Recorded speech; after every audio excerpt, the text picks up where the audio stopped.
छोटे शेयर ऊंची छलांग, और काफी सारे दर्शकों के हमें सवाल मिल चुके हैं ऑलरेडी। अब शुरुआत करते हैं अ, शुभम शुक्ला जी के सवाल से। बोल रहे हैं कि मदरसन सुमी को परचेज कर सकते हैं क्या सर लॉन्ग टर्म के लिए? अच्छा, कंज्यूमिंग। सर दोनों चार्ट में लॉन्ग टर्म के लिहाज से तो अभी फिलहाल मेरे को बहुत अच्छा कुछ नहीं दिख रहा है, और इमीडिएट ट्रेड के लिहाज से मिड कैप स्मॉल कैप में थोड़ी सी चीजें अटकती हुई दिख रही हैं, तो I would wait for a while. ठीक है।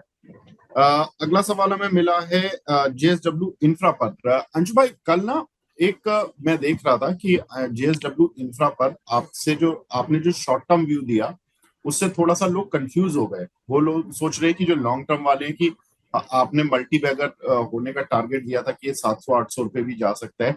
वो थोड़ा सा उसको क्लैरिफाई कर दीजिए कि इसके शॉर्ट टर्म में क्या सपोर्ट रेजिस्टेंस है जेएसडब्ल्यू इंफ्रा के, और जिन्होंने मान लीजिए 330 पर लिया, 340 पर लिया, उनको किस तरह से सोच रखनी चाहिए, because they are investor. Investor वाले लोगों को क्या सोच रखनी चाहिए, कहां तक के टारगेट्स, और ट्रेडर्स अगर कोई रेंज में उनको ट्रेड करना हो तो वो क्या रेंज होनी चाहिए? ट्रेडिंग के लिए तो दोनों में अदानी पावर 10 रुपए ऊपर अपना टारगेट कंप्लीट किया, जेएसडब्ल्यू इंफ्रा 10 रुपए नीचे ही से प्रॉफिट बुकिंग स्टार्ट कर दिया, तो target are nothing but finish line. कई बार आप उसको टच करते हो, कई बार एक्सीड करते हो, कई बार 10 5 से 10 रुपए नीचे आ जाते हो, तो ट्रेडर का जितना पहला टारगेट था वो ऑलमोस्ट कंप्लीट है। अब नया जब बेस बनेगा तब नए टारगेट्स आएंगे 399 के, और उसके बाद ऊपर के। इन्वेस्टर जितने हैं 700 रुपए के लिए शांति से होल्ड करे रहें। रोज रोज टीवी खोल के अगर सुनते रहेंगे तो इसी तरह कंफ्यूज होते रहेंगे, तो अपने कानों पे ढेपी लगा लीजिए, जब 700 रुपए पहुंचने लगे तब खोलिएगा, तब सुनिएगा कि नई क्या चीज बोली जा रही है। तो अगर इसी तरह कंफ्यूज होना है इन्वेस्टर को, तो रोज आगे सुनते रहिए कि जेएसडब्ल्यू इंफ्रा में क्या चल रहा है, क्या सपोर्ट है, क्या रेजिस्टेंस है। और नहीं कंफ्यूज होना है तो अपने कानों पे ढेपी लगा के 650 700 रुपए जब आ जाए तब खोलिएगा, और आके पूछेगा कि प्रॉफिट बुकिंग करना है कि 1000 रुपए तक के लिए कैरी फॉरवर्ड करना है। बिल्कुल ठीक है। तो ये इन्वेस्टर्स के लिए एक संदेश कि भाई, जो इन्वेस्टर्स हैं वो घबराने की जरूरत नहीं है। वो रोज रोज देखिए, रोज के जो लेवल सुनते हैं वो ट्रेडर होते हैं, है ना। और जो केवल एक बार इन्वेस्ट करके बैठ गए तो वो इन्वेस्टर हैं, आराम से बैठे हैं। 700 रुपए का टारगेट जेएसडब्ल्यू इंफ्रा पर बता रखा है। जिन्होंने 340 का लिया, 47 का लिया, क्यों घबरा रहे हो?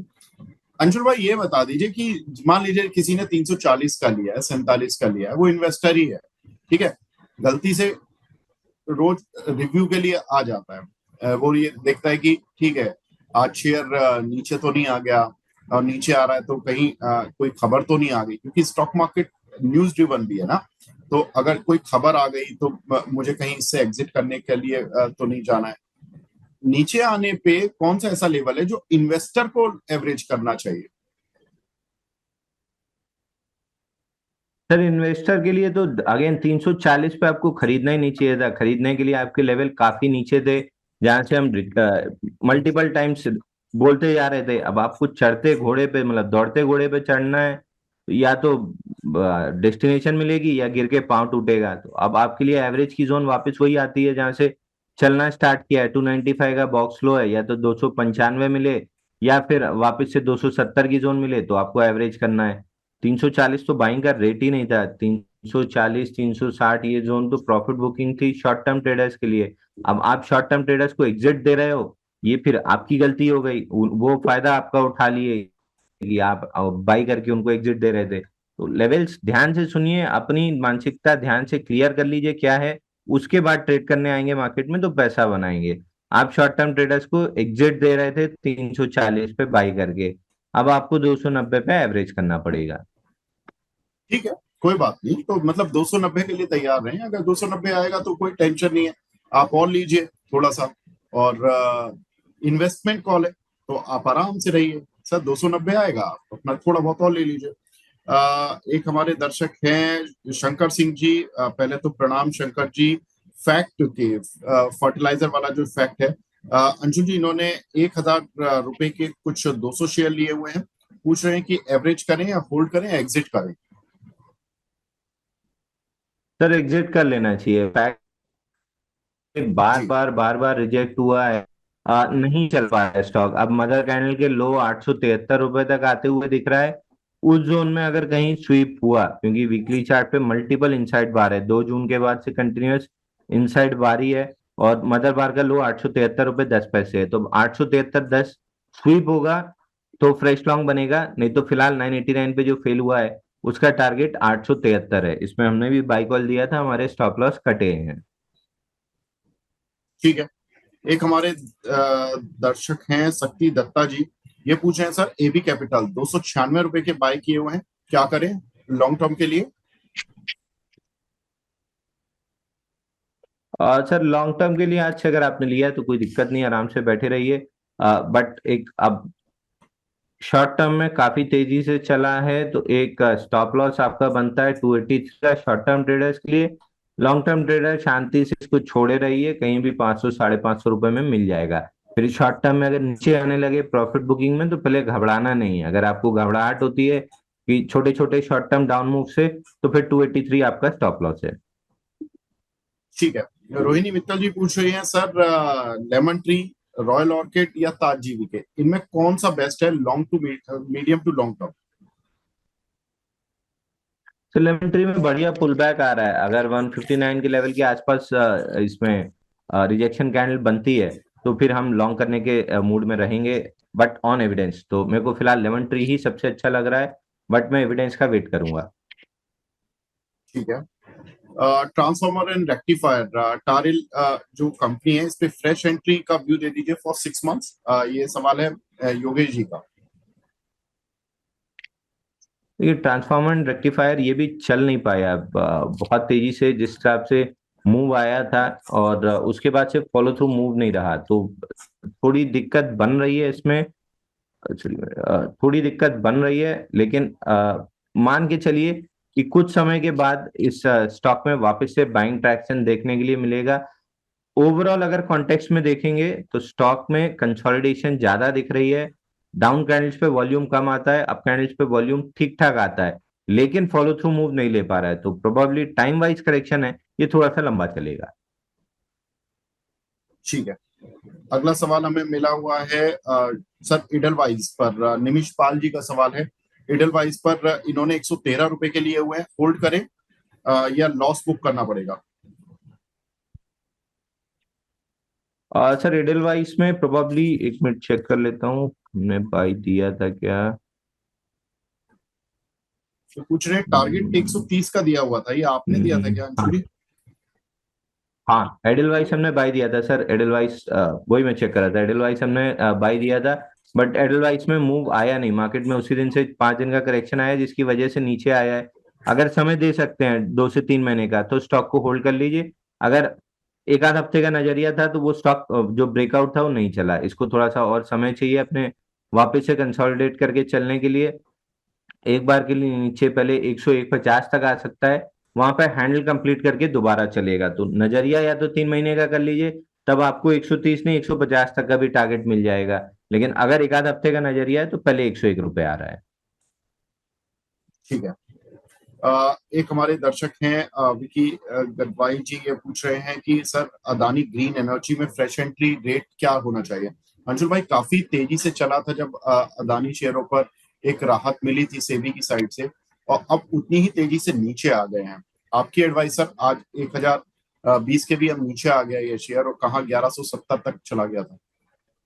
सर अदानी ग्रीन में तो कोई buy sell stop loss target की सलाह है नहीं। मैं पर्सनल पोर्टफोलियो में और कॉल राइटिंग पुट राइटिंग दोनों चीज में करता रहता हूँ, तो इस पे लगभग रोज ही ट्रेड होता है, तो कोई बाई सेल की सलाह नहीं है। दूसरा, अदानी पावर में लॉन्ग टर्म शॉर्ट टर्म दोनों के टारगेट अचीव हो गए थे, 900 रुपए तक पहुंच के, तो वहां पे प्रॉफिट बुकिंग कर लेनी चाहिए थी। एटीजीएल में भी शॉर्ट टर्म ट्रेडर्स के सारे टारगेट अचीव हो गए थे, तो वहां भी प्रॉफिट बुक कर लेनी चाहिए। कोई खास दिक्कत होनी नहीं चाहिए, टारगेट सारे अचीव हो गए थे अदानी ग्रुप के। ठीक है। गुफू खान साहब हैं, ये पूछ रहे हैं कि सर 1 लाख रुपए इन्वेस्ट करना चाहता हूँ 20 साल के लिए। अरे अ, सर 20 साल का विजन, अंशुल भाई कोई शेयर है जो 20 साल के लिए आपको लगता है कि लेके भूल जाना चाहिए? पर 1 लाख रुपए हैं इनके लगाने के लिए। तो बेटर बेटर है कि म्यूचुअल फंड में डाल के छोड़ दीजिए सर, वो अपने हिसाब से एडजस्ट करते रहेंगे, जब जिसके लेने की समय आएगा ले लेंगे, बेचने की बारी आएगी बेच लेंगे, वो ज्यादा अच्छा मैनेज कर लेंगे आपसे और मुझसे। बेटर है कोई स्मॉल कैप म्यूचुअल फंड खरीद के छोड़ दीजिए। ठीक है, स्मॉल कैप म्यूचुअल फंड लेके छोड़ दीजिए गुफ्फू साहब। देखिए 20 साल के लिए ना चक्कर क्या होता है कि स्टॉक मार्केट में थोड़ा सा रिव्यू सिस्टम है कि आपको हर थोड़े से वक्त के बाद, अगर आप इन्वेस्टर हैं तो रिव्यू करते रहिए, अगर आप ट्रेडर हैं तो आपको रोज स्क्रीन खोलकर देखनी पड़ेगी कि ट्रेड कहाँ गया, शेयर ऊपर गया नीचे गया। तो ये दो कैटेगरी चलती है स्टॉक मार्केट में। अब आप अगर इन्वेस्टर हैं और आप अति लॉन्ग टर्म इन्वेस्टर हैं तो भी समस्या है, क्योंकि फिर रिव्यू सिस्टम आपको रखना पड़ेगा। उसके लिए बेस्ट है म्यूचुअल फंड में चले जाइए, स्मॉल कैप का फंड ले लीजिए। ठीक है सर। अगला सवाल हमें मिला है हर्षित पंकज जी का, पिरामल एंटरप्राइजेस के मर्जर शेयर पीएफएल के कब तक मिलेंगे, प्लीज सजेस्ट। सर इसके बारे में हम बता देंगे आपको, थोड़ा मुझे चेक करना पड़ेगा। एक सवाल मिला है रिधम गुप्ता जी का, ये बोल रहे हैं सर आरती इंडस्ट्रीज 600 रुपए के लिए हुए हैं, अभी एवरेज कर सकते हैं क्या लॉन्ग टर्म के लिए, 1 से 1.5 साल रख सकते हैं ये? मेरे को नहीं लगता सर, स्टॉक में सप्लाई काफी ज्यादा दिख रही है, और अगर गलती से भी 367 टूट गया और तेजी से डाउनसाइड ओपन अप होती हुई दिखेगी तो मेरे को नहीं अच्छा लग रहा फिलहाल। और एक ब्रेकआउट भी इसने फेल किया है तो उसके भी लॉन्ग लिक्विडेशन आते हुए दिख रहे हैं, तो अभी तो अच्छा नहीं लग रहा। और रिजल्ट फ्रंट पे भी तीनों क्वार्टर से ईपीएस टी ग्रोथ है, प्रॉफिट में जरूर है कंपनी लेकिन ईपीएस टी ग्रोथ है, तो ना टेक्निकल फ्रंट पे स्टॉक में कोई अच्छा है ना फंडामेंटल फ्रंट पे, दोनों साइड में सेलिंग ही दिख रही है।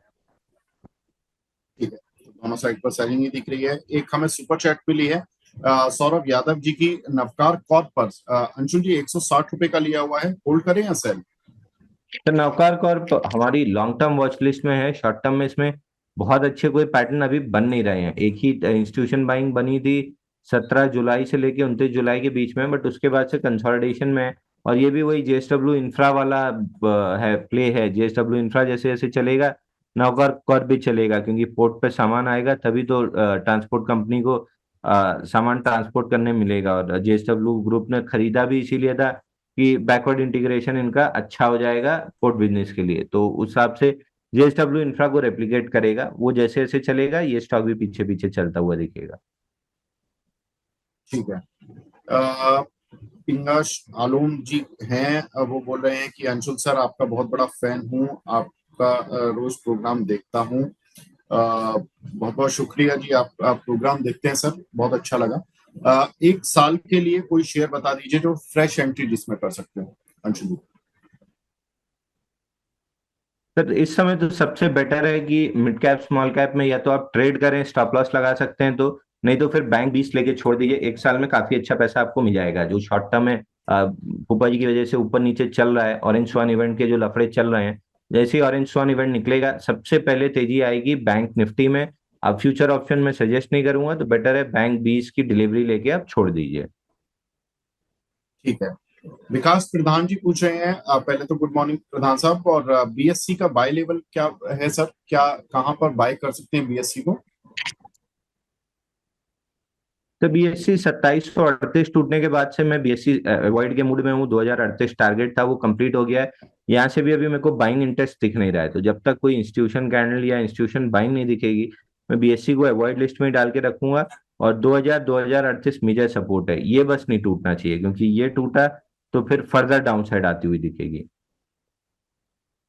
ठीक है। गौरव तिवारी जी पूछ रहे हैं सर टाटा कैपिटल के आईपीओ को अप्लाई करने लायक होगा या नहीं?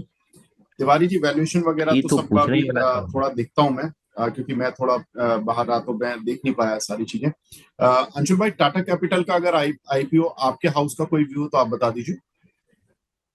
सर ये तो पूछने वाली बात नहीं है, टाटा का है तो बट नेचुरल है। लिस्टिंग एन के लिए तो अप्लाई करना है, क्योंकि टाटा हमेशा टेबल पे पैसा छोड़ता है इन्वेस्टर्स के लिए, तो लिस्टिंग एन के लिए अप्लाई कीजिए। लिस्टिंग एन के 3-4 दिन बाद फिर देखेंगे क्या करना है स्टॉक में, बट लिस्टिंग एन के लिए तो अप्लाई करना ही करना चाहिए। ठीक है। अ, एक हमारे दर्शक हैं, ये पूछ रहे हैं सर ई मुद्रा, प्रिया जी हैं, इस शेयर पर एंट्री कर सकती हैं क्या, टाइम फ्रेम और टारगेट क्या रखें? अब देखिए मेरे को बहुत अच्छा तो नहीं दिख रहा है फिलहाल, जिस जोन में खड़ा हुआ है। मैं एटलीस्ट नई एंट्री तो नहीं करूंगा। ये नई एंट्री तो फिलहाल नहीं करूंगा, थोड़ा सा समय वेट करूंगा, या तो बेस पूरी तरीके से कंप्लीट कर ले, डेवलप कर ले, उसके बाद मेरा कोई इंटरेस्ट आना स्टार्ट होगा, नहीं तो फिर मैं अवॉइड करके चलूंगा। इससे बेटर कैंडिडेट्स हैं, जैसे V2 रिटेल में आया, शैलबी हमने आज बाई दिया है। इस टाइप के अगर मोमेंटम वाले काउंटर हैं जहाँ against the market alpha generate हो रहा है, वहीं पे ट्रेड करना चाहिए। और अनसर्टेनिटी के मार्केट में हमेशा एक चीज ध्यान में रखिए, स्टॉक अगर अपने इंडेक्स के अगेंस्ट 2x अल्फा जनरेट किया है तो ही ट्रेडिंग में आना चाहिए, नहीं तो फिर उस स्टॉक को अवॉइड करना चाहिए। और इन्वेस्टिंग तो ऐसे समय में बिल्कुल ही नहीं करना चाहिए। बेटर है म्यूचुअल फंड मैनेजर को पैसा दे दें, कितना भी खराब करे आपसे तो अच्छा कर ही लेगा। ठीक है। अगला सवाल हमें मिला है सुमित जी का, ये पूछ रहे हैं सिरमा, इसमें क्या करें सर? 860 रुपए के लिए हुए इन्होंने। फिर मैं इसी को ठीक लगता है सर, जिस हिसाब से पैटर्न बना हुआ है, ब्रेकआउट भी ठीक ठाक आया था। पूरा बेस का पैटर्न 667 पे ब्रेकआउट था। फर्स्ट पुल बैक है, ब्रेकआउट के बाद ये first round of pull back है, जिसको 775 तक आना था, जो ऑलमोस्ट आ चुका है। 777 का लो बन गया है, 1-2 रुपए कोई फर्क नहीं पड़ता। अब यहाँ से जैसे ही आपको बाइंग का या बुलिश एविडेंस मिलेगा, हम वापस से अपने क्लाइंट्स को लॉन्ग रिकमेंड करेंगे। ऑलरेडी 2 बार हम 3 बार इसमें प्रॉफिट ले चुके हैं, एक बार स्टॉप लॉस भी कटा है। बट जैसे ही 775 के आसपास बाइंग कैंडल दिखेगी, हम वापस से बाई करेंगे। बाइंग इंटरेस्ट रहेगा 1000 रुपए तक जाते हुए, मतलब प्रोबेबिलिटी हाई है कि स्टॉक 1000 रुपए तक जाएगा। तनिष्क जी पूछ रहे हैं सर, स्मॉल कैप के लिए कौन सा म्यूचुअल फंड अच्छा रहेगा? तनिष्क भाई, देखिए, वैसे तो ये हम अक्सर अपने म्यूचुअल फंड के शो में बात करते रहते हैं कि कौन सा म्यूचुअल फंड का शो, म्यूचुअल फंड का अच्छा रहेगा, कौन सी एएमसी अच्छी है एक पर्टिकुलर फंड के लिए। लेकिन अंजुली, अगर आपको कुछ आइडिया हो कि कोई अच्छी एएमसी जो कि स्मॉल कैप का फंड अच्छा संभाल रही हो। सर मैं अपना पर्सनली जो इन्वेस्ट करता हूँ ICICI और एक्सिस की AMC में करता हूँ। मतलब वाइफ के अकाउंट में, अपने अकाउंट में मैंने HDFC और निपॉन सेलेक्ट किया हुआ है। तो टॉप 4 यही AMC है। तो मैंने चारों में बराबर बराबर करके 2 वाइफ के अकाउंट में, 2 अपने अकाउंट में डाल के छोड़ा हुआ है SIP। ठीक है सर। अगला सवाल हमें मिला हुआ है यहाँ पर अनंत राज पर, अद्विक जैन जी का, 685 रुपए के लिए हुए अंशुल भाई, इसमें क्या करें? अनंत राज जिस हिसाब से चला है प्रोटेक्टेड है। मान के चलिए कि मोमेंटम अगर कैरी फॉरवर्ड हुआ तो स्टॉक 1000 रुपए तक खिंच जाएगा। बट अब क्योंकि स्ट्रेच अच्छा खासा हो चुका है, आपको यहाँ से ट्रेलिंग स्टॉप लॉस जरूर ले लेना चाहिए। करीब करीब 680 रुपए का मेजर सपोर्ट है 680। इसके नीचे अगर क्लोज करता है तो एक बार के लिए शॉर्ट टर्म प्लेयर्स को एग्जिट करना चाहिए। लॉन्ग टर्म का मतलब फिर 1 आध साल हो गया, फिर रोज रोज खोल के अगर सवाल पूछेंगे तो आप भी दिक्कत में रहेंगे, मैं भी दिक्कत में रहूंगा। अगर 1 साल दे सकते हैं तो स्टॉप लॉस की जरूरत नहीं है। 1000 रुपए प्लस के टारगेट मिल जाएंगे। और छोटी छोटी इस तरीके की मतलब 0.5 0.6% की डाउन मूव में घबराहट होती है, तो 680 का स्टॉप लॉस ले लीजिए। ठीक है। एक हमारे दर्शक हैं, वो पूछ रहे हैं कि सर रिलायंस या TCS, इन दोनों में से किसी को बाय कर सकते हैं क्या? सर रिलायंस अच्छी खासी जोन में है, लेकिन रिलायंस में अगेन वही है, टाइम वाइज कंसोलिडेशन अभी टाइम वाइज कंसोलिडेशन कंप्लीट नहीं होती है, तब तक रिलायंस में बहुत अच्छी कोई बाइंग तो नहीं बनेगी। बट हाँ, रिलायंस इस जोन में है जहाँ पे आपको वैल्यू बाइंग करके अगर छोड़ देंगे तो करीब करीब 2000 से 2400, जो भी उस टाइम में मतलब मोमेंटम में 2000 के ऊपर अगर मिल गया 2400, तो 2400 भी मिल जाएगा, नहीं 2000 रुपए तो मिल ही जाएगा। तो अभी ट्रेडिंग के लिए रिलायंस में कुछ भी नहीं है। इन्वेस्टर्स एक्यूमुलेट करके SIP मार के यहाँ छोड़ दीजिए। जिस भी दिन मोमेंटम आना स्टार्ट होगा सीधा सीधा 2000 रुपए का टारगेट मिल जाएगा। तो शॉर्ट टर्म ट्रेडिंग नहीं, लॉन्ग टर्म वाले के लिए SIP कर देना बेटर है। ठीक है। लव साहू जी का सवाल है सर, सोनाटा सॉफ्टवेयर 1100 शेयर 411 के हैं, अभी एवरेज कर सकते हैं क्या? Sonata software, Sonata software, software में अभी मोमेंटम आ नहीं रहा सर। फूफा जी का ऑरेंज स्वान इवेंट अभी चल रहा है, जब तक इसका पूरा प्ले आउट नहीं हो जाता, एक बार ये चीजें क्लियर हो जाएं, IT के ऊपर से ही ओवरहैंग जब तक हटता नहीं है तब तक बहुत अच्छी कोई मूव आ जाएगी या बहुत अच्छे कोई ब्रेकआउट्स बन जाएंगे, ऐसा लगता नहीं है।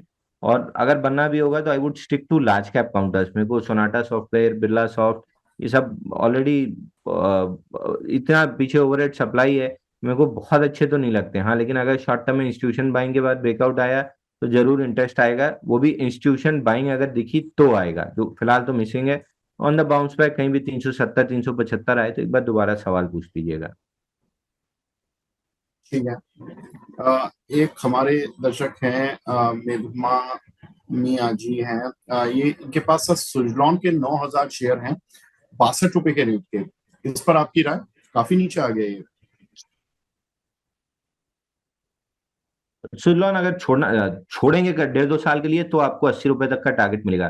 शॉर्ट टर्म में तो अपने मेजर सपोर्ट्स तोड़ के नीचे चल रहा है, तो प्रॉफिट बुकिंग और कुछ हद तक और तेजी, मतलब ये कह सकते हैं कि यहाँ से एक राउंड की फ्लश सेलिंग और उसके बाद कंसोलिडेशन, बेस बिल्डिंग, ये प्रोसेस चालू होगा। तो कम से कम आराम से 8-9 महीने इस पूरे प्रोसेस में लग जाएगा। तो 1 आध साल का आपको समय देना पड़ेगा स्टॉक को।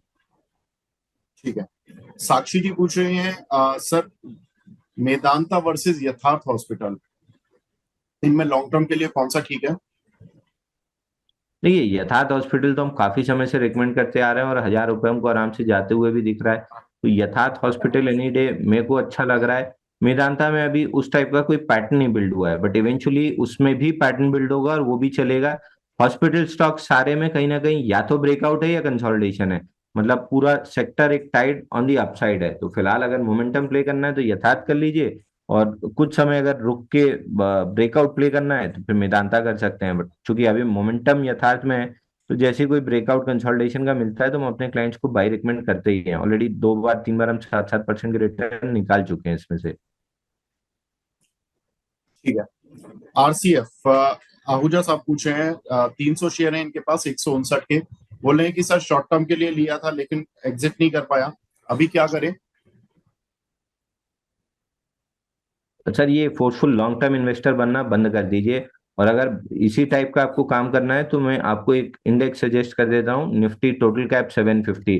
उसमें 250 माइक्रो कैप, 250 स्मॉल कैप, 150 करीब लार्ज कैप और वो मिड कैप और बाकी लार्ज कैप है। तो इस तरह मिला के 750 शेयर का इंडेक्स है। अगर इसी तरह से इसको हम लोग कहते हैं BBB काइंड ऑफ ट्रेडिंग, भाई भगवान भरोसे ट्रेडिंग, कि ले लिया उसके बाद चल गया तो ट्रेडर है, नहीं चला तो फोर्सफुल इन्वेस्टर है। तो अगर आप BBB काइंड ऑफ ट्रेडर की कैटेगरी में फॉल करते हैं तो फिर निफ्टी टोटल कैप 750 में ही आप ट्रेड किया कीजिए, क्योंकि इवेंचुअली SIP और जो इंस्टीट्यूशन बाइंग, मतलब एक तो रिटेल की जो SIP का पैसा पंप होता है वो इन्हीं 750 स्टॉक में मैक्सिमम पंप होता है, और FII भी मोस्टली इन्हीं स्टॉक्स में रेगुलर बाइंग सेलिंग करती है। तो भगवान भरोसे आज नहीं तो कल रेट आने वाली जो स्ट्रेटेजी है वो इन 750 स्टॉक्स में चल जाती है। तो RCF उन्हीं में से एक फॉल करता है। तो इवेंचुअली रेट आपका आ ही जाएगा, अगर आपने स्टॉप लॉस नहीं लगाया तो 170-75 भी मिल ही जाएगा।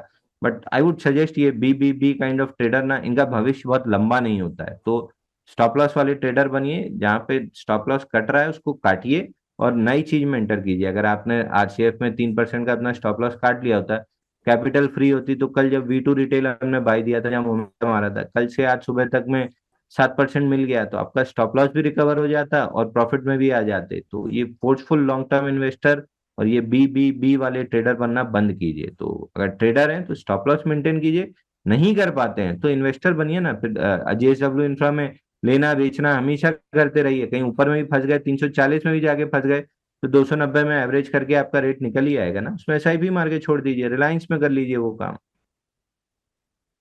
ठीक है। राजेश जोशी जी पूछ रहे हैं, sir Paradip phosphate current level पे बाय कर सकते हैं क्या नेक्स्ट 6 मंथ्स के लिए? सर, पारादीप में शॉर्ट टर्म का काम खत्म हो चुका है। अगेन, ये बोलना काफी आसान हो जाएगा मेरे लिए कि आप 2-3 क्वार्टर के लिए छोड़ दीजिए, लॉन्ग टर्म के लिए बहुत अच्छा है, लेकिन चीजें ऐसे वर्क करती ही नहीं है। ट्रेडिंग के लिए आज से ट्रेडिंग ही चलती है, इन्वेस्टिंग के आज से इन्वेस्टिंग चलती है। इन्वेस्टिंग अगर आपको करना था तो अगली 97 का ब्रेक था, जहां से 200 रुपए आ चुका है। अब ट्रेडिंग के लिए आज से 196 का सपोर्ट टूट चुका है, जिसके नीचे जाके ऊपर आके उसको रिजेक्ट भी किया है, आज भी लगभग उसी लेवल को रिजेक्ट करके आया है। तो ट्रेडिंग के लिए आज सब खराब हो रहा है। On the down side profit booking में कहीं भी 155 156 आ जाए तो ये अगेन वही BBB वाला जो वो है, वो मत कीजिए। मतलब भगवान भरोसे मत बैठिए, रेट तो आ ही जाएगा। पहले 155 भी दिखा सकता है, उसके नीचे के भी रेट दिखा सकता है। अ, फिलहाल शॉर्ट टर्म में खराब लग रहा है। ठीक है सर। एक हमारे दर्शक हैं अंशु तोमर जी, इनका सवाल है सर, डीसीएक्स सिस्टम के शेयर नीचे आ गया है, 284 पर लिया है। प्लीज अंशु जी बता दीजिए, मेरा लेवल एवरेज नहीं है, मैं वेट कर सकती हूँ अगर मेरा लेवल आने के चांस हैं। ठीक है सर, बता दीजिए सर। नहीं, फिर आप एक वही बीबीबी वाले ट्रेडर निकले, भगवान भरोसे ले लिया, चला तो ठीक, नहीं चला तो आराम से छोड़ देंगे, फोर्सफुल लॉन्ग टर्म इन्वेस्टर बन जाएंगे। छोटा सा स्टॉप लॉस अगर लेके आप निकल गए होते तो आपके लिए पास कैपिटल हमेशा खाली रहती। फिलहाल के लिए मेजर जो सपोर्ट था 244, कल उसके नीचे बड़े वॉल्यूम से क्लोज किया है, आज वापस से उसको रिकवर करने की कोशिश कर रहा है।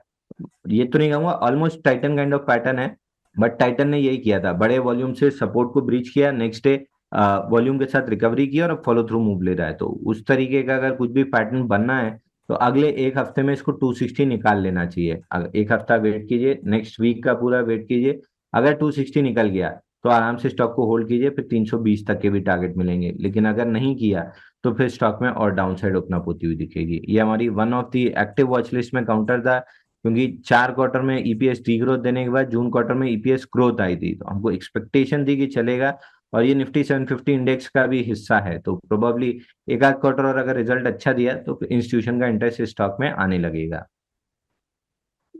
ठीक है। एक हमारे दर्शक हैं, ये बोल रहे हैं, प्रीत कौर जी हैं, डालमिया भारत में बाइंग प्राइस है इनकी 2488 रुपए, 2488। डालमिया भारत बोल रही हैं सर, आपकी बड़ी फैन है, इस पर व्यू दे दीजिए, क्या करना चाहिए इनको। और ये डालमिया भारत या ये शुगर वाली कंपनी, इसमें एथेनॉल स्टोरी जिस हिसाब से अ, डालमिया भारत शुगर ही बोला ना सर आपने, क्योंकि दो है इसमें, नहीं डालमिया नहीं नहीं, भारत और डालमिया भारत शुगर। डालमिया भारत, अच्छा, डालमिया डालमिया वो भारत इंजीनियरिंग वाली चौबीस सौ कंपनी, अट्ठासी पर लिया इंजीनियरिंग। है। हाँ, ये जी जी सीमेंट जी। वाली होगी ना आई थिंक। इसमें तो अभी बहुत लंबा पैटर्न बना है, बिल्कुल बिल्कुल। इसमें बहुत लंबा पैटर्न बन रहा है सर। जुलाई 2021 में इसने पीक आउट किया था 2400 रुपए के आसपास, और वहां से वीसीपी पैटर्न डेवलप कर रहा है। लेकिन जो राइट साइड है वीकली चार्ट पे अभी भी बहुत लूज है, तो एक टाइट 8% 10% की कंसोलिडेशन राइट साइड में डेवलप होके जब ब्रेकआउट देगा तब ये स्टॉक 3000 रुपए तक जाएगा। तो जिससे आपका पैटर्न डेवलप हो रहा है, पैटर्न 3000 रुपए तक के लिए डेवलप हो रहा है, लेकिन खरीदना कब है, जब ब्रेकआउट दे दे। तो पैटर्न अंडर डेवलपमेंट है, 2021 से 2025 हो गया, हो सकता है एक सवा साल और ले ले, लेकिन राइट साइड जब तक 8-10% के अंदर डेवलपमेंट नहीं आती है तब तक ब्रेकआउट बाय करने का कोई मतलब नहीं है, क्योंकि लूज ब्रेकआउट बहुत जल्दी फेल होते हैं, तो मैं अभी अवॉइड करूंगा। बट मेरी एक्टिव वॉच लिस्ट में ये काउंटर बना हुआ है। ठीक है। रौनक जी पूछ रहे हैं सर, सोम डिस्टिलरीज लॉन्ग टर्म के लिए कैसा है, फ्रेश एंट्री कर सकते हैं क्या, कौन से लेवल रहेंगे। सर सोमरस के तो जितने काउंटर है सब लगभग ऐसा लग रहा है कि बॉटम आउट हो चुके हैं, क्योंकि यूनाइटेड स्पिरिट ने ठीक ठाक चाल पकड़ना स्टार्ट की है, धीरे धीरे वहां बेस बनना स्टार्ट हुआ है। तो अगर लीडर चलना स्टार्ट करेगा तो पीछे पीछे सारे चलना स्टार्ट कर देंगे। तो मैं क्लोजली वॉच कर रहा हूँ इसको यूनाइटेड स्पिरिट को, जैसे उसमें बाइंग इंटरेस्ट आना चालू होगा, इन स्टॉक्स में भी आ जाएगा। बट स्पेसिफिकली एसटीबीएल 137.70 का लेवल टूटा है, तो 116 रुपए तक आपको प्रॉफिट बुकिंग में मिल सकता है, 116 पे आना स्टार्ट हो जाएगी। एनएलसी इंडिया निवेली लिग्नाइट जो कहलाता था, अंशु जी 237 का लिया हुआ है पार्थ जी ने, इस पर क्या करें सर। इसमें तो 2 बार ब्रेकआउट आया था, दोनों बार हम प्ले नहीं कर पाए। दोनों बार थोड़ा सा प्रॉफिट बुक मतलब हम कंसोलिडेशन एक्सपेक्ट कर रहे थे और वो प्रॉफिट ब्रेकआउट देते हुए ऊपर निकलता गया। तो फिलहाल के लिए स्ट्रेस्ड आउट है काउंटर। अगर आप लॉन्ग हैं ही तो एक स्टॉप लॉस मेंटेन कर लीजिए, क्योंकि 288 का मेजर रेजिस्टेंस है, बॉक्स बना हुआ है और बॉक्स हाई पे खड़ा है। तो एक स्टॉप लॉस शॉर्ट टर्म के लिए एटलीस्ट मेंटेन कर लीजिए, ताकि अगर कहीं वापस से प्रॉफिट बुकिंग आई तो आप फंसे ना। 270 रुपए क्लोजिंग बेसिस स्टॉप लॉस ले लीजिए।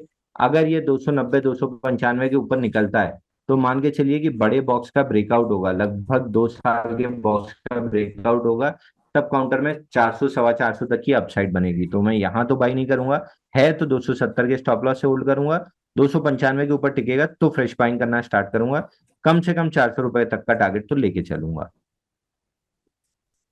ठीक है। नितेश सारंगी जी पूछ रहे हैं सर, एक्मे फिन ट्रेड ये 8 रुपये 80 पैसे का लिया हुआ है, इसमें शॉर्ट टू लॉन्ग टर्म क्या व्यू रहेगा आपका? शॉर्ट टर्म तो नेक्स्ट टाइम में 10% अपसाइड खुली थी सर, तो शॉर्ट टर्म ट्रेडर्स को तो 1.5 साल का पैसा एक ही दिन में मिल गया था। लॉन्ग टर्म के लिए आज से लगता है कि जिस आपकी एनबीएफसी है, सबसे चीपेस्ट एनबीएफसी चल रही है, तो उस हिसाब से अगर आप 2-3 साल के लिए छोड़ते हैं तो इसमें बड़ा पैसा बन सकता है। बहुत टारगेट लगाने के फेवर में तो नहीं रहूंगा, बट हाँ धीरे धीरे करके छोड़े रहूंगा। और जो प्रॉफिट बुकिंग आई है वीकली चार्ट पर, ट्रायंगल बना था, ट्रायंगल के हाई से आई है, तो जैसे ये 9, 27, 10 रुपए इस रेंज को धीरे धीरे करके निकालेगा। ऑलमोस्ट आपको याद होगा एक बार हमने फोर्टिस प्ले किया था, उसके पहले इंडियन होटल प्ले किया था, उसके पहले इंडिगो प्ले किया था वीकली पे ट्रायंगल। तो उसी तरह वीकली पे ट्रायंगल बन रहा है। 9, 27 का मेजर रेजिस्टेंस लेवल है, वो जैसे ही निकलेगा स्टॉक में वीकली पे ट्रायंगल ब्रेकआउट आ जाएगा तो फिर सेक्युलर अपट्रेंड में आ जाएगा। तो फिलहाल ये 8.5 से 9, 27 की जोन दिक्कत भरी है, लेकिन बुल्स हर संभव प्रयास कर रहे हैं उसको तोड़ने की, तो I would give it a little bit of time. जैसे ही 9, 27 निकला वापस से शॉर्ट टर्म के लिए बाइंग इसमें स्टार्ट कर दूंगा। एक हमारे दर्शक हैं जगदीश जी, ये पूछ रहे हैं सर, रोज आपका यूट्यूब चैनल देखता हूँ, बहुत अच्छा लगता है, थैंक यू सो मच। वारी एनर्जीज और अदानी पावर में प्रॉफिट कराने के लिए धन्यवाद, आज लाइव देखने के लिए मिल गया। ये विराज करके कोई शेयर है, वी राज, 60 शेयर इनके पास 187 रुपए के, इसका टारगेट क्या रहेगा? तो ये दिख रहा है मेरे को, इस एवरेज जी वॉल्यूम आपकी 29 आवाज हजार मुझे है, नहीं मिल पा रही है। मार्केट कैप है 5 के जी। सर 485 करोड़ का मार्केट कैप है, और काउंटर डाउन ट्रेंडिंग है, तो अभी मैं इसमें कोई बाइंग की सलाह तो नहीं दूंगा, लेकिन बाउंस बैक आते हुए दिख रहा है। प्रोबेबली ये बाउंस बैक 175 रुपए तक आ सकता है। बाइंग की बहुत कोई अच्छी सलाह नहीं है, बाउंस बैक दिख रहा है 175 तक। ठीक है, संजीव कुमार जी पूछे हैं सर, टाटा कंज्यूमर 902 रुपए के लिए हुए हैं, क्या करें लॉन्ग टर्म? तो देखिए टाटा कंज्यूमर इकलौता स्टॉक है जो एफएमसीजी में थोड़ा बहुत तेज दिख रहा है, बट मेरे को अगले 1-1.5 साल में एफएमसीजी स्टॉक चलते हुए नहीं दिख रहे हैं। या तो यहीं रहेंगे या यहाँ से नीचे ही रहेंगे, तो इकलौता ये चल जाएगा, इसकी उम्मीद थोड़ी सी कम है। हालांकि चार्ट स्ट्रक्चर पे सबसे अच्छा काउंटर यही है, तो उम्मीद के सारे अगर होल्ड करना है तो कर सकते हैं। बाकी एफएमसीजी में बहुत अच्छी बाइंग नहीं दिख रही है, बेटर है इससे अच्छा मेटल काउंटर में मेटल का ईटीएफ ही ले लीजिए, या कोई भी मेटल काउंटर ले लीजिए। 1-1.5 साल में कम से कम इससे तो ज्यादा अच्छा पैसा दे जाएगा। ठीक है, ओसवाल एग्रो, वाई के अग्रवाल जी का सवाल है, 2500 शेयर है सर, 90 रुपए की, क्या करें इसमें?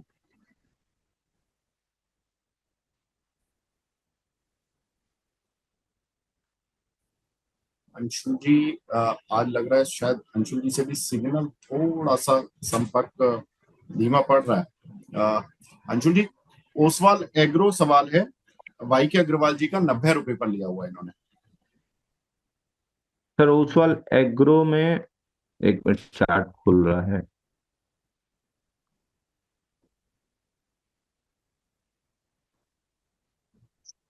ओसवाल एग्रो में तेजी दिख रही है सर, हल्का सा एक डेली चार्ट की कंसोलिडेशन का ब्रेकआउट और ओपन लो से काउंटर चला है, तो प्रोबेबली यहाँ से 82 रुपीज तक जा सकता है। हमारी एक्टिव वॉच लिस्ट में सुबह मार्केट खुलते समय अगर मैं स्क्रीन पे जरूर बैठा होता तो आज ओसवाल एग्रो नहीं ले पाए हैं, तो इस लेवल पे फ्रेश बाइंग देना थोड़ा सा मुश्किल है। बट अगर मोमेंटम प्ले करना है तो एक 72 रुपए के स्टॉप लॉस से आप 82 रुपीज तक के लिए मोमेंटम प्ले कर सकते हैं, क्योंकि करीब करीब 80-82 की जोन में वीकली चार्ट पे बड़ा रेजिस्टेंस है, तो it is just a bounce back play, जिसको बाउंस बैक की ही तरह प्ले करना चाहिए। अगर 72 का स्टॉप लॉस ले सकें तो ही खरीदिएगा, नहीं तो मत खरीदिएगा, नहीं तो ये स्टॉक आपको वापस से अगर डाउन मूव कंटिन्यू किया तो बहुत लंबे से फंसा के जाएगा। फिर मैं बोल रहा हूँ मॉरल ऑफ द स्टोरी मत नोट कीजिएगा कि 72 का स्टॉप लॉस, 82 का टारगेट, पूरी कमेंट्री सुन लीजिए। बाउंस बैक है, हाई रिस्क ट्रेड है, 72 का स्टॉप लॉस लगा सकें तो ही लीजिए, वरना अवॉइड कीजिए। आपकी जगह मैं होता मैं नहीं करता। ठीक है, अगला सवाल हमें मिला है चंद्र प्रकाश जी का, ये बोल रहे हैं कि सर नेशनल एनएफएल 5300 शेयर हैं इनके पास, 108 रुपए के, ये थोड़ा कंप्लेंट कर रहे हैं कि मेरा क्वेश्चन क्यों नहीं लेते। I am so sorry sir, मैंने आज आपका क्वेश्चन देखा है। लेकिन आपसे मेरी एक रिक्वेस्ट है कि आप जब सवाल जवाब का सिलसिला शुरू होता है, आप हमारे प्राइम मेंबर भी हैं, आप 11 सवा 11 बजे आ जाइए, ताकि आपके सवाल लेने की प्रोबेबिलिटी जो होगी वो ज्यादा हो जाएगी। अगर आप 11:30 पौने 12 के आसपास आएंगे ना, तो हम फिर थोड़ा सा वो नीचे चले जाते हैं आपके सवाल। जी, एनएफएल पर सवाल है, 108 रुपए का लिया हुआ है, 5300 शेयर है। तो जैसे वोल्टास वगैरह ये गर्मी की थीम एसी की फेल हुई थी, करंट मॉनसून में आपकी फर्टिलाइजर की थीम फेल हुई है, मतलब एक दो बार मोमेंटम दिए उसके बाद नहीं चला। और जब तक फैक्ट नहीं चलता है तब तक पीछे पीछे ये स्टॉक्स भी नहीं चलेंगे, तो फैक्ट पे ध्यान रखिए। 873 का लो स्वीप होना स्टार्ट होता है तो फैक्ट के बाद रिपल बाइंग इन सारे स्टॉक्स में आएगी, तो वही आरसीएफ में, वही एनएफएल में, वही मद्रास पट्टा में थर्ड राउंड ऑफ बाइंग आना तभी स्टार्ट होगी जब फैक्ट में स्टार्ट होगी। तो फिलहाल तो होल्ड करना चाहिए। ऐसी कोई दिक्कत स्टॉक्स में है नहीं, लेकिन अभी मोमेंटम बनता हुआ नहीं दिख रहा है। बनेगा भी तो सबसे पहले फैक्ट में बनेगा, उसके बाद ही इंडेक्स में बनेगा। ठीक है। एनएसीएल, ये पोर्टफोलियो में लेना चाहिए या नहीं लेना चाहिए, किस लेवल पे लेना चाहिए, साईं प्रवीण जी पूछ रहे हैं।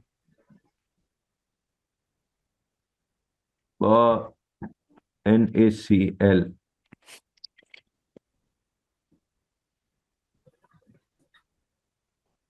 NACL के नाम से तो कोई स्टॉक नहीं आ रहा सर मेरे पास। एनएसीएल, ये 199 वाला अंशु एक बार भाई। कंपनी का पूरा नाम बताएंगे सर? ये देखिए, आप स्क्रीन पर देखिए ना, हमारी स्क्रीन पर आ रहा है एनएसीएल, एक सौ हाँ, निन्यानवे रुपए NACL इंडस्ट्री। जी। हाँ मिल गया सर, NACLIND। नहीं सर, अभी तो लेने लायक नहीं दिख रहा है काउंटर में, अभी उस टाइप की मूव नहीं है कि आप ले सकें। बल्कि लोअर सर्किट में लगा हुआ है काउंटर, तो एकदम ही आपको अवॉइड करके चलना चाहिए कुछ समय के लिए। जब तक नया बेस नहीं बनता है तब तक किसी भी तरह की बाइंग स्टॉक में फिलहाल के लिए अवॉइड करके चलना चाहिए। अगर ये इसी तरीके डाउन मूव कंटिन्यू रही तो प्रोबेबली 157 तक इसी डिप में आपको मिल सकता है। ठीक है। आज थोड़ा सा यहाँ भी हमारे अ, दिल्ली एनसीआर में मौसम ने फिर एक बार करवट ली है। मुझे लगता है मानसून जाने जाते जाते आखिरी आठ दे रहा है।